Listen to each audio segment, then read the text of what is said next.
ஓம் ஸ்ரீ வராகிதாயே போற்றி போற்றி, சிம்ம வாகினியே போற்றி. நல்லதே நினைப்போம், நல்லதே நடக்கும். சக்தி வராகியின் பிள்ளைகளுக்கு இந்த வராகி தாயின் ஆசீர்வாதம் என்றுமே முழுமையாக கிடைக்கும். பிள்ளையே, இன்று உன் குலதெய்வம் உனக்கு சந்தோஷமான ஒரு செய்தியை தான் கொண்டு வந்திருக்கின்றேன்.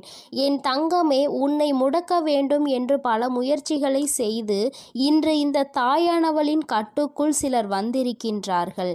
என் பிள்ளை, அப்படியே என்னுடைய கட்டுக்குள் வந்தவர்கள் யார் என்பதை தெரிந்து கொண்டால் நிச்சயமாக நீ மனமகிழ்ச்சி அடையத்தானே செய்வாய். அந்த மனமகிழ்ச்சியை உன்னிடத்தில் இருந்து காண்பதற்காக தான் இன்று உன்னுடைய தாயானவள் உன்னை காண வந்திருக்கின்றேன். என் தங்கமே, உன்னுடைய வாழ்க்கையில் உன்னை சுற்றி சூழ்ச்சிகள் பலவிதமாக நடந்தது.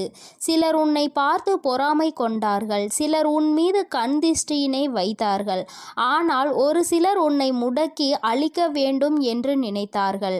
அவர்களுக்கு உன்னை கண்டாலே நீ இன்னமும் இருந்து கொண்டிருக்கிறாயே என்பது போன்ற ஒரு எண்ணம்.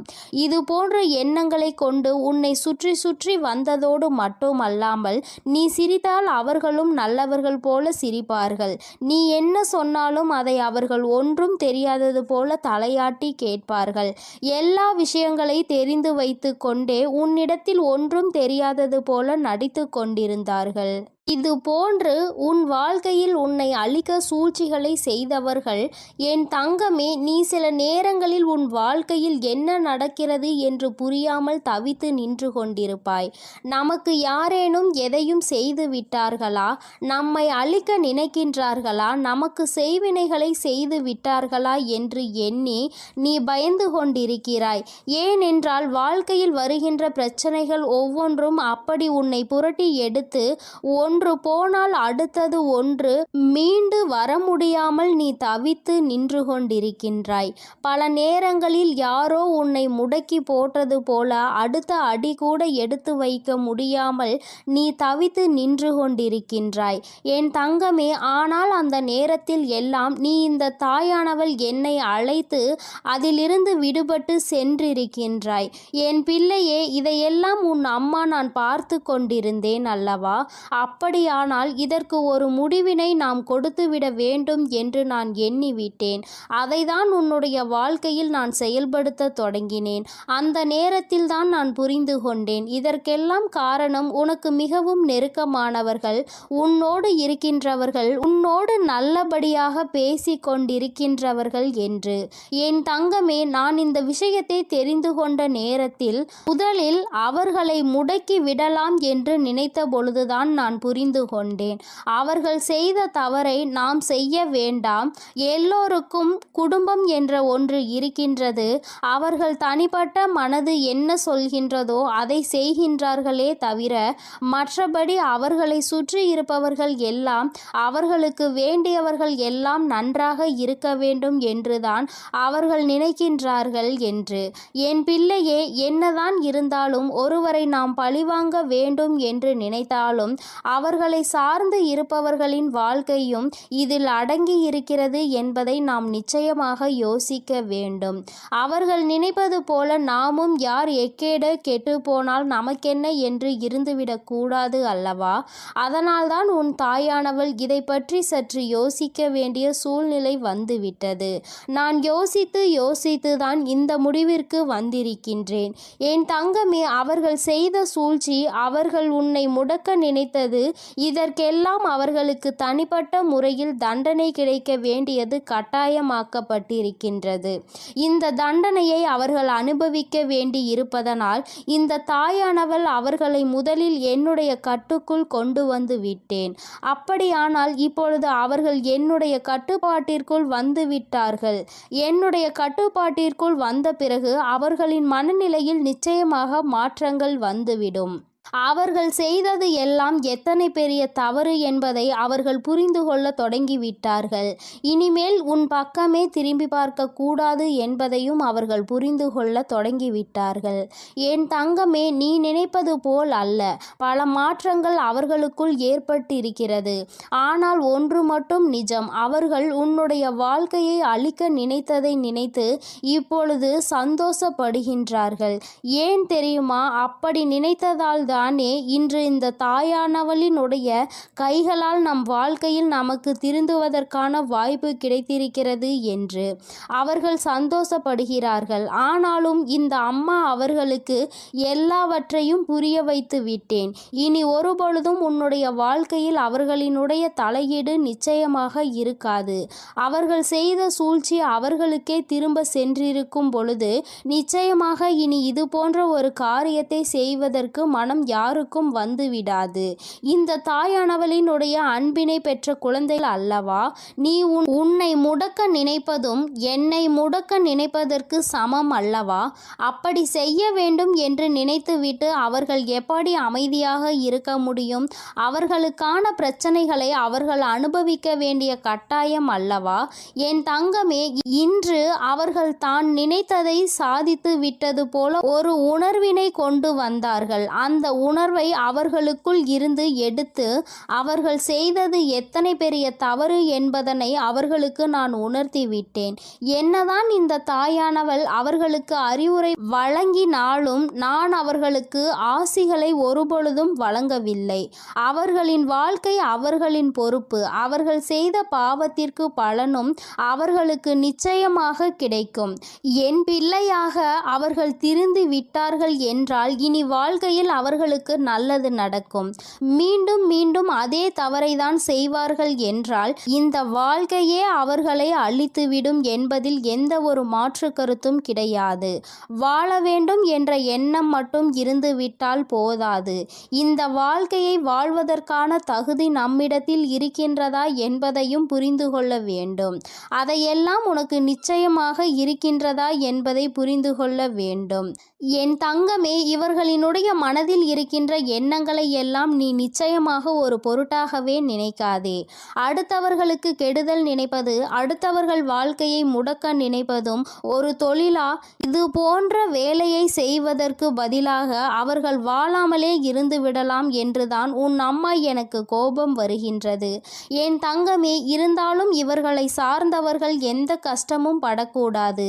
இவர்கள் செய்த தவறுக்கு இவர்களின் சந்ததிகள் என்ன செய்வார்கள்?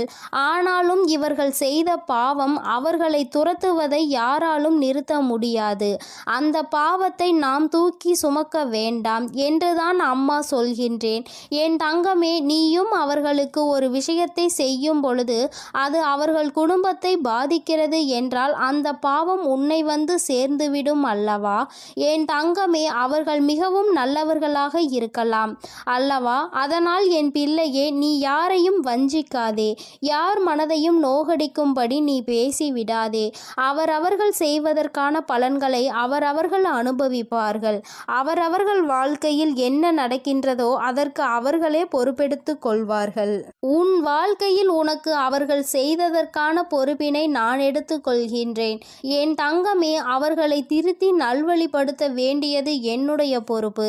என்னுடைய கட்டுக்குள் இன்று வந்து நின்று கண்ணீர் சிந்தி கொண்டிருக்கின்றார்கள். அவர்கள் செய்த தவறை எண்ணி என்னிடத்தில் வருந்தி கொண்டிருக்கின்றார்கள். நம்மா, அவர்களை காப்பது நீ என்று தெரிந்திருந்தால் நான் நிச்சயமாக இது போன்ற தவறுகளை எல்லாம் செய்திருக்க மாட்டேன். தெய்வம் அவர்களுக்கு துணை நிற்கும் என்பதை அந்த நேரத்தில் நான் அறியவில்லை. இப்பொழுது எல்லா தவறையும் உணர்ந்து விட்டேன். இனி தெய்வத்தின் மீது எனக்கு நம்பிக்கை வந்துவிட்டது. தெய்வத்தின் மீதான பயமும் எனக்கு வந்துவிட்டது. அதனால் எந்த ஒரு தீங்கினையும் இனி ஒரு நாளும் செய்ய மாட்டேன் என்று அவர்கள் மனம் வருந்தி மன்னிப்பினை கேட்டு விட்டார்கள். என் தங்கமே, இனி ஒரு நாளும் நீ இதனை நினைத்து மனம் கலங்க வேண்டாம். இனி உன்னுடைய வாழ்க்கையில் எல்லாமே நீ நினைத்தது போல நடக்கும். இந்த எதிரிகள் இல்லாத, இந்த துரோகிகள் இல்லாத நிலையை உனக்கு வாழ்க்கையில் உருவாக்கி கொடுக்கும் நேரம் வந்துவிட்டது. சூழ்ச்சிகளை யார் செய்தாலும் இந்த தாயானவளின் கைகளால் அவர்களுக்கு தண்டனை நிச்சயம் என்பதை புரிந்துகொள். உடனே நீ நடக்கவில்லை என்பதற்காக மனதை தளரவிட்டு விடாதே. நிச்சயமாக அம்மா அதற்கான வேலைகளையும் அதற்கான நாளையும் குறித்து விட்டேன். மிக விரைவாகவே எல்லாம் நடக்கும் பொழுது நீ மனமகிழ்ச்சியினை நிச்சயமாக அடைந்து விடுவாய் என்பதில் எந்த ஒரு மாற்று கருத்தும் கிடையாது.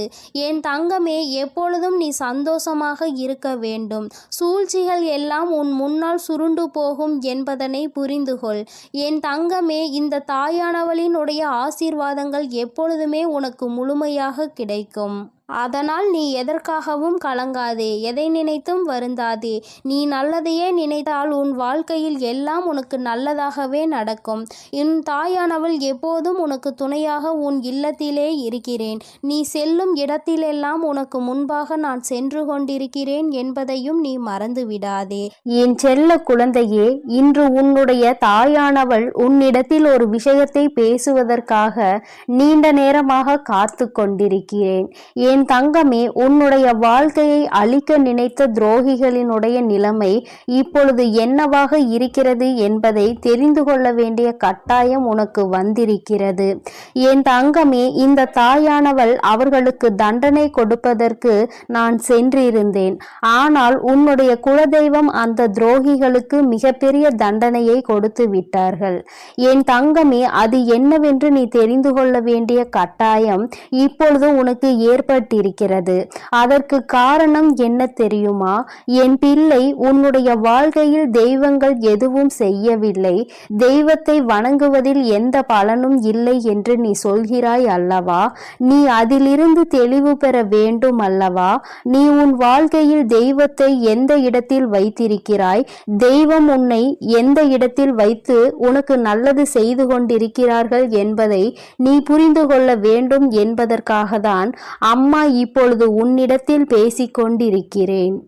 என் தங்கமே, கண்களை மூடிக்கொண்டு சுற்றி இருப்பவை எல்லாம் இருட்டி போய்விட்டது என்று ஒரு நாளும் சொல்லக்கூடாது.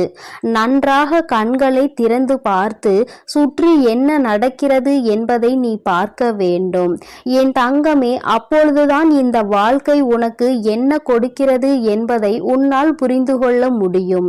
என் தங்கமே, இவை எல்லாவற்றையும் முதலில் தெரிந்து கொள்வதற்கு முன்பாக அம்மா சொல்கின்ற ஒரு விஷயத்தை நீ புரிந்து கொள்.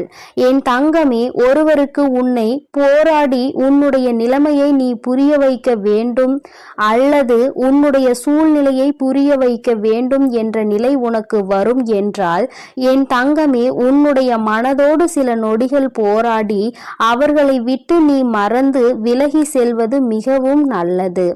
அம்மா சொல்கின்ற விஷயம் உனக்கு புரிகின்றதா? நான் உனக்கு இன்னமும் தெளிவாக சொல்ல வேண்டும் என்றால், என் தங்கமே, ஒருவரை நீ உயிராக நினைத்திருக்கிறாய்.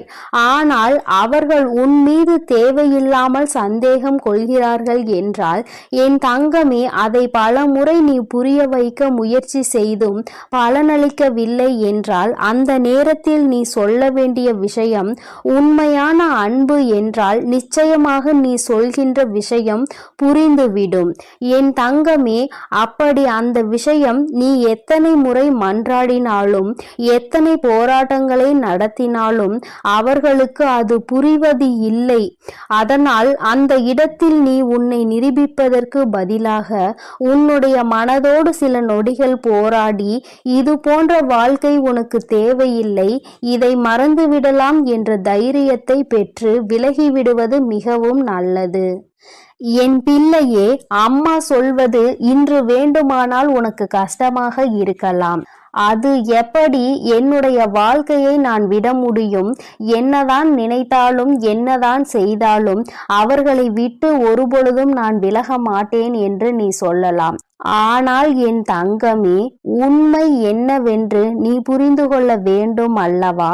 என் தங்கமே, உன்னுடைய வாழ்க்கைதான், நான் இல்லை என்று சொல்லவில்லை.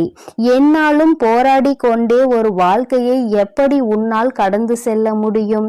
என் தங்கமே, இதையெல்லாம் நீ புரிந்து கொள்ள வேண்டும். இந்த வாழ்க்கையில் இதையெல்லாம் நீ கட்டாயமாக தெரிந்து கொள்ள வேண்டும். எல்லாவற்றையும் கடந்து நீ வாழ வேண்டும். ஓரிடத்திலேயே முடங்கி கிடக்க கூடாது. ஒருவருக்காக உன்னுடைய ஒட்டுமொத்த வாழ்க்கையையும் நீ வீணடித்து விடக் கூடாது என்றுதான் அம்மா உனக்கு சொல்கிறேன். சரி, இதை நீ புரிந்து கொண்டால் உனக்கு நல்லது. என் தங்கமே, இப்பொழுது நான் உன் வாழ்க்கையில் உனக்கு துரோகங்களை செய்தவர்களின் நிலை என்னவாக இருக்கிறது என்றும் உனக்கு சொல்கிறேன், அதனை நீ கேள். உன்னுடைய குலதெய்வம் அவர்களுக்கு என்ன தண்டனை கொடுத்தார்கள் என்பதையும் சொல்கிறேன். என் தங்கமே, உனக்கு காயங்களை கொடுத்தவர்கள் உனக்கு மிகவும் நெருக்கமானவர்கள், உன்னுடைய குடும்பத்தில் ஒருவர். என் தங்கமே, உன்னுடைய குலதெய்வம் முன் வந்து அவர்களுக்கு தண்டனை கொடுத்ததற்கு காரணம், அவர்களும் அவரினுடைய குலப்பிள்ளை அல்லவா? தன்னுடைய பிள்ளைகள் நல்லது செய்தால் சந்தோஷப்படுபவர்கள் தன்னுடைய பிள்ளை தவறு செய்தாலும் அதனை நிச்சயமாக தட்டி கேட்டு விடுவார்கள் என்பதில் எந்த ஒரு மாற்றமும் கிடையாது. என் தங்கமே, இப்பொழுது உன் வாழ்க்கையில் அதுதான் நடந்திருக்கிறது. உன்னுடைய குலதெய்வம் அவர்களுக்கு கொடுத்திருக்கிற தண்டனை எதிரிக்கு கூட வரக்கூடாது என்று நான் சொல்லி முடித்ததும் நீ நிச்சயமாக நினைப்பாய். ஏனென்றால் அவர்களுக்கு கொடுத்த தண்டனை அப்பேற்பட்ட தண்டனை. என் தங்கமே, குலத்தில் இருந்து கொண்டு எல்லோருமே ஒரே உறவாக இருந்து கொண்டு தன்னுடைய குலத்தில் இருக்கின்ற மற்றவர்களுக்கு காயத்தை கொடுப்பது நியாயமற்றது. இதையெல்லாம் கேட்பதற்கு யாரும் இல்லை என்று அவர்கள் நினைத்து விட்டார்களா? இந்த குலதெய்வம் எதற்காக இருக்கின்றார்கள் என்பதை புரிந்து கொள்ளாமல் அவர்களினுடைய ஆட்டம் அதிகமாகிவிட்டது. இந்த ஆட்டத்தை நான் இப்பொழுது நிறுத்தவில்லை என்றால் இனி அவர்களை யாராலும் கட்டுப்படுத்த முடியாது. இதற்கு இவர்களுக்கு நான் கொடுக்கக்கூடிய தண்டனை அவர்கள் காலத்திற்கும் மறக்க முடியாத தண்டனையாக இருக்க வேண்டும். அதற்காக அவர்கள் செய்த விஷயம் என்ன தெரியுமா? அங்கே அவர்கள் உன்னுடைய துரோகியாக இருப்பவர்களுக்கு கொடுத்த தண்டனை, அவர்கள் எப்பொழுது வேண்டுமானாலும் குலதெய்வத்தின் சன்னதிக்கு வரலாம், குலதெய்வத்தை வணங்கலாம், குலதெய்வத்திடம் என்ன வேண்டுமானாலும் கேட்கலாம். உன்னுடைய குலதெய்வம் ஒருபொழுதும் அவர்களினுடைய வேண்டுதல்களை செவி கொடுத்து கேட்க மாட்டார்கள். இவர்கள் என்ன சொல்ல வருகிறார்கள் என்பதை கூட திரும்பி பார்க்க மாட்டார்கள். அவர்களின் கண்ணீரை துடைக்க ஒரு நாளும் வரமாட்டார்கள். இப்படி ஒரு பிள்ளை தனக்கு இருந்ததையே அவர்கள் மறந்து விட்டார்கள். அவர்கள் முன்னால் வந்து நின்றால் கூட அவர்களால் குலதெய்வத்தால் அவர்களை உணர முடியாது. அந்த அளவிற்கு அவர்களுக்கு தண்டனையை அவர்கள் கொடுத்து விட்டார்கள். குலதெய்வம் கொடுத்த தண்டனை தன்னுடைய குலப்பிள்ளை என்ற அந்தஸ்தை தன்னிடம் இருந்து அவர்கள் பறித்து விட்டார்கள். நீ இனிமேல் என்னுடைய குழந்தை இல்லை, நான் உன்னுடைய குலதெய்வம் இல்லை என்று சொல்லி அவர்களுக்கு மிகப்பெரிய தண்டனையை கொடுத்து விட்டார்கள். என் தங்கமே, இப்பொழுது நீ நினைக்கலாம், அம்மா, இவர்களுக்கு இந்த தண்டனையை குலதெய்வம் கொடுக்கிறார் என்பதை இவர்கள் எப்படி புரிந்து கொள்வார்கள், இதனை எப்படி அவர்கள் உணர்ந்து கொள்வார்கள் என்று நீ நினைக்கிறாய் அல்லவா? நிச்சயமாக ஒரு நாள் அவர்கள் புரிந்து கொள்வார்கள். எப்பொழுது தெரியுமா? வாழ்க்கையில் அதிக அடிபட்டு வாழ்க்கையில் மிகுந்த வேதனைப்பட்டு இனிமேல் எதுவுமே இல்லை என்கின்ற நிலை வந்துவிட்ட பிறகு அவர்கள் இதனை புரிந்து கொள்வார்கள். அப்பொழுது அவர்கள் தன்னுடைய ஜாதகத்தை எடுத்து கொண்டு போய் ஜோசியரிடம் சென்று பார்ப்பார்கள். அன்று அங்கு கிடைக்க போகின்ற பதில் என்ன தெரியுமா? உன்னுடைய வாழ்க்கையில் உன்னுடைய குலதெய்வம் உன்னை காக்க நிற்கவில்லை. நீ உன்னுடைய குலதெய்வத்திடம் இருந்து ஒதுங்கி வைக்கப்பட்டிருக்கிறாய். நீ செய்த பாவங்கள் எல்லாம் உன்னை துரத்தி அடித்து கொண்டிருக்கிறது. அதனால் உன் குலதெய்வம் உனக்கு கொடுத்த தண்டனையில் இருந்து உன்னால் ஒருபொழுதும் தப்ப முடியாது. ஒருவேளை நீ மனம் திருந்தி விட்டாயானால் இனிமேல் யாருக்கும் எந்த தவறுகளும் செய்ய மாட்டாய் என்றால் உன்னை மன்னிக்க வேண்டியது உன்னுடைய குலதெய்வம்தான். ஏனென்றால் இன்று உன்னுடைய இந்த நிலைக்கு அவர்கள் உன்னை ஒதுக்கி வைத்ததுதான், அவர்கள் உன்னை கண்ணெடுத்து பாராமல் இருப்பதுதான் காரணம். அதனால் அவர்களின் காலடிதான் உனக்கு நிரந்தரமான தீர்வு என்பதை அவர்கள் புரிய வைப்பார்கள். என் தங்கமே, இது போன்ற சூழ்நிலையை அவர்கள் வாழ்க்கையில் நான் உருவாக்கி கொடுத்து விடுவேன். அதனால் யார் என்ன கெடுதல் செய்தார்கள் என்பதை எல்லாம் நினைத்து நீ வேதனைப்பட்டு கொண்டிருக்காதே. துரோகங்கள் செய்பவர்களும் மற்றவர்கள் வாழ்க்கையை கெடுப்பவர்களும் நல்லபடியாக வாழ்ந்து கொண்டிருக்கிறார்கள் என்று நீ ஒருபொழுதும் நினைத்து கொண்டிருக்காதே. என் தங்கமே, உன்னுடைய எண்ணங்கள் போல இந்த வாழ்க்கையில் நிச்சயமாக பல நல்ல விஷயங்களை இந்த தாயானவள் நான் உனக்கு நடத்தி காட்டுவேன். இன்று உன்னுடைய துரோகியின் நிலை என்னவென்பதை நீ புரிந்து கொண்டாய் அல்லவா? நான் உனக்கு சொல்வதும் இதைத்தான். துரோகிகள் செய்தது போல அவருடைய வாழ்க்கையில் யாருக்கும் எந்த ஒரு துரோகத்தையும் நீ செய்துவிடக் கூடாது. அதில் எப்பொழுதுமே நீ அதிக கவனத்தோடு இருக்க வேண்டும். இந்த வாழ்க்கையில் உனக்கு எதுவெல்லாம் கிடைக்க வேண்டும் என்று இருக்கின்றதோ அதையெல்லாம் நீ சந்தோஷமாக பெற்றுக்கொள்ள வேண்டும். எந்த ஒரு சூழ்நிலையிலும் குலதெய்வத்தின் சாபத்திற்கும் குலதெய்வத்தினுடைய வேதனைக்கு மட்டும் நீ ஆளாகி நின்றுவிடக் கூடாது. இது ஒன்றே போதும் உன்னை நல்ல நிலைக்கு கொண்டு வருவதற்கு. என் அன்பு பிள்ளையே, இந்த தாயானவளினுடைய ஆசீர்வாதங்கள் உனக்கு எப்பொழுதும் முழுமையாக இருக்கும். அதனால் நீ எதற்காகவும் கலங்காதே, எதை நினைத்தும் வருந்தாதே. நீ நல்லதையே நினைத்தால் உன் வாழ்வில் எப்பொழுதும் உனக்கு நல்லது மட்டுமே நடக்கும். என் அன்பு குழந்தையே, உன் வாழ்க்கையில் நினைத்து பார்க்காத அளவிற்கு உன்னை ஏமாற்றிய உறவு இப்பொழுது என்ன நிலையில் இருக்கிறது என்பதை தாயானவள் உனக்கு தெரியப்படுத்த போகிறேன். இதற்கான காரணம் என்னவென்று தெரியுமா? என்னை ஏமாற்றியவர்களை நீங்கள் சந்தோஷமாக வாழ வைத்து விட்டீர்கள் தாயே. கஷ்டம் என்று தெரிந்தும் அனைத்து கஷ்டங்களையும் நான் அனுபவித்து கொண்டிருக்கின்றேன். என் வாழ்க்கையில் எனக்கு மட்டும் கஷ்டத்தை கொடுத்து விட்டீர்கள். நான் நல்ல பாதையில் தான் சென்றேன், நான் நல்லதை தான் செய்தேன். ஆனாலும் உங்களை நம்பிய பிறகும் இப்பேற்பட்ட ஏமாற்றம் என் வாழ்வில் நடந்து விட்டதே. ஆனாலும் என்னை ஏமாற்றிய உறவுகள் இன்னும் சந்தோஷமாக வாழ்ந்து கொண்டுதான் இருக்கிறார்கள் தாயே. நீங்கள் அவர்களை நன்றாக தான் வாழ வைத்து கொண்டிருக்கிறீர்கள் தாயே என்று என் குழந்தை என்னிடம் கோபம் கொண்டது. என் அன்பு குழந்தையே, அன்று அந்த கோபம்தான் இன்று உன் அன்னை உன்னை ஏமாற்றிய உறவிற்கு இந்த தண்டனையை அளித்து விட்டேன். ஆனால் நீ அதை கனவில் கூட நினைத்து பார்க்காத அளவிற்கு என்னுடைய லீலைகள் உன்னை ஏமாற்றிய உறவிற்கு நடந்தது. என்னவென்று சொல்கிறேன், பொறுமையோடு கேள் தங்கமே. என் அன்பு குழந்தையே, உன் வாழ்க்கையில் உன்னை ஏமாற்றி எப்படி உன்னை மரண வழியில் துடிக்க வைத்தார்களோ அதைவிட மிகப்பெரிய மரண வழியில் அங்கு இப்பொழுது அவர்கள் துடித்து கொண்டு இருக்கிறார்கள். இது எப்படி சாத்தியமானது தாயே என்று நீ என்னிடம் கேட்கலாம். என் அன்பு குழந்தையே, கர்ம வினை என்பது நிச்சயமாக எவரையும் விட்டுவிடாது. அது நல்ல விஷயமாக இருந்தாலும் தேடி கொண்டு போய் கொடுக்கும், கெட்ட விஷயமாக இருந்தாலும் எப்பேற்பட்ட விஷயத்தை செய்தார்களோ அதைவிட பல மடங்கு கர்ம வினைகளை அவர்களுக்கு அவர்களின் வாழ்க்கையில் வந்தே கொடுத்துவிடும். ஆனால் உன்னை ஏமாற்றியது ஒரு பாகம்தான். சில நபரின் பேச்சை கேட்டு உன் உறவு உன்னை அலட்சியப்படுத்தியும் தேவையற்ற செயல்களை செய்கிறாய் என்று தேவையற்ற விஷயங்களை பேசி உன் எப்பேற்பட்ட நல்ல உள்ளத்தை கண்ணாடி உடைப்பது போல் உடைத்தார்கள் அல்லவா? இப்பொழுது உன் உறவின் மனதையும் ஒருவர் பல கண்ணாடிகளை உடைப்பது போல் உடைத்து விட்டார். அதனால் இப்போதுதான் உன் உறவிற்கு புரிகிறது, நாம் ஒருவரை அன்று அப்படித்தானே ஏமாற்றினோம் என்று. அன்று அவர்களுக்கு எப்படி வலுத்திருக்குமோ அந்த பாவத்தில்தான் இப்பேற்பட்ட கஷ்டங்களை இப்பொழுது நான் அனுபவித்துக் கொண்டிருக்கிறேன் என்று.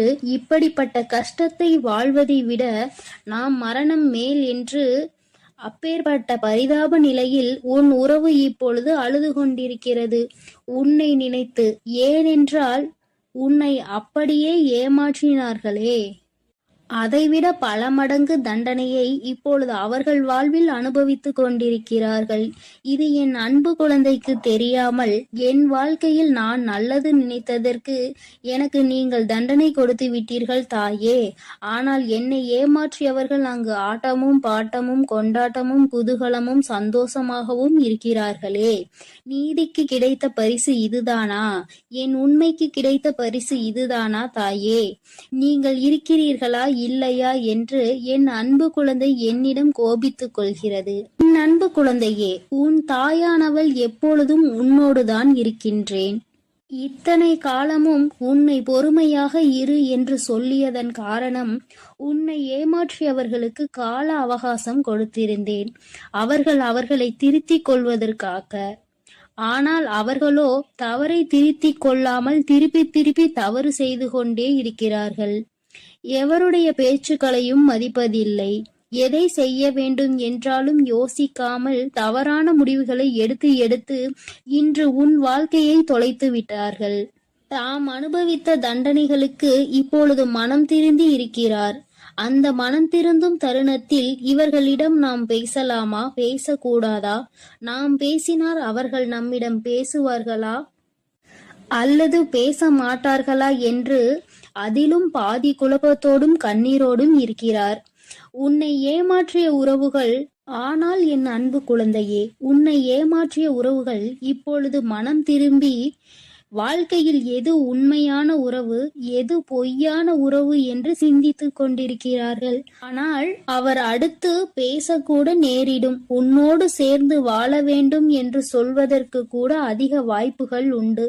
அதனால் இப்பொழுது நீ என்ன முடிவு எடுக்கப் போகிறாய் என்று உன் கரங்களிலே நான் அதை விட்டு விடுகிறேன். என்னிடம் சொல்ல வேண்டிய விடயங்களை உன்னுடைய பிரார்த்தனைகளில் வை. அதற்கான பதிலை கூடிய விரைவில் நான் உனக்கு கொடுப்பேன். எது வேண்டுமானாலும் என்ன வேண்டுமானாலும் உன் அன்னையிடம் உன் மனதில் பட்டதை அப்படியே சொல்லிவிடு. அதற்கான பதிலை உன் தாய் நாளையே கொடுக்கிறேன். என் தங்க பிள்ளையே, கூடிய விரைவில் என் கையில் இருந்து மிகப்பெரிய விஷயத்தை நீ பெறப்போகிறாய். உன்னுடைய கண்ணீர் அனைத்தும் ஆனந்த கண்ணீராய் மாறப்போகிறது. அதனால் தைரியமாக இரு. கூடிய விரைவில் அனைத்தும் நல்லதாக நடக்கும். என் தங்க பிள்ளையே, சில உறவுகளால் பல கஷ்டங்களையும் பல கண்ணீரையும் சிந்திவிட்டாய். இனிமேல் தைரியமாக இரு. உன் கண்ணீருக்கு பலனை நான் கொடுக்கிறேன். ஒவ்வொரு தருணமும் மாற்றம் உண்டாகும். உன் வாழ்க்கையில் மகிழ்ச்சியும் உண்டாகும். நீ எதை நினைத்தும் இனி கலங்க வேண்டாம். அவர்கள் அப்படி உன்னிடத்தில் வந்தால் நீ என்ன செய்ய வேண்டுமோ அதை நீ யோசித்து, ஒரு முறைக்கு 100 முறை யோசித்து செயல்படு. ஐயோ, நம் உறவு நம்மிடத்தில் வந்து விட்டார்களே என்று உடனே அவர்கள் சொல்வதையெல்லாம் கேட்டு மீண்டும் கண்ணீர் வடிக்க ஆரம்பித்து விடாதே. ஏனென்றால் அவர்கள் உன்னை முழுமையாக ஏற்றுக்கொண்டாலும் முழுமையாக திரிந்து விட்டார்களா என்பது நீ அவர்களோடு பழகும்போதுதான் உனக்கு புரியும். உனக்கு என்ன வேண்டுமானாலும் உன்னுடைய பிரார்த்தனையில் வை. உனக்கு என்ன கேள்வி கேட்க வேண்டுமானாலும் உன்னுடைய பிரார்த்தனையில் வை. அதற்கு எப்பொழுதும் பதில் கொடுக்க நான் தயாராக இருக்கிறேன். நான் உன்னோடு தான் இருக்கிறேன். உன் அருகிலேயே தான் இருக்கிறேன். இனி நீ எதை நினைத்தும் கலங்க வேண்டாம். எதற்காகவும் வருந்த வேண்டாம். நல்லதே நினை. உன் வாழ்வில் எப்பொழுதும் உனக்கு நல்லது மட்டுமே நடக்கும். என் அன்பு பிள்ளையே, இதுவரை நீ அழுது கொண்டிருந்த நாட்கள் எல்லாம் முடிந்து விட்டது. இனி வரப்போகும் நாட்கள் உனக்கு நல்லதாகவே அமையும். ஓம் சக்தி, ஓம் ஆதிபரா சக்தி, ஓம் சக்தி, ஓம் ஆதிபரா சக்தி, ஓம் சக்தி, ஓம் ஆதிபரா சக்தி, ஓம் சக்தி, ஓம் ஆதிபரா சக்தி. ஓம் ஸ்ரீ வராஹிதாயே போற்றி போற்றி, ஓம் ஸ்ரீ வராஹிதாயே போற்றி போற்றி. பஞ்சமியின் நாயகியே போற்றி போற்றி, சிம்ம வாகினியே போற்றி போற்றி. என் அன்பு பிள்ளையே, உன்னுடைய தாயானவள் எப்பொழுதும் உன்னுடனே இருந்து உனக்கான அனைத்தையும் நான் சரி செய்து கொடுப்பேன் என்ற நம்பிக்கையோடு நீ இருந்தால் போதும். உனக்கு கஷ்டம் வரும் நேரங்களிலெல்லாம் என்னுடைய நாமத்தை நீ உரக்கச் சொல்லிக்கொண்டே இரு. இந்த தாயை மீறிய சக்தி உன்னுடைய வாழ்க்கையில் எதுவும் கிடையாது. என்னுடைய நாமத்தை நீ சொல்லிக்கொண்டே இருப்பாயானால் உன்னை நெருங்குகின்ற ஆபத்து வந்த வழி தெரியாமல் பறந்து போகும் என்பதை நீ நினைவில் வைத்துக்கொள். என் தங்கமே, உன்னுடைய தாய்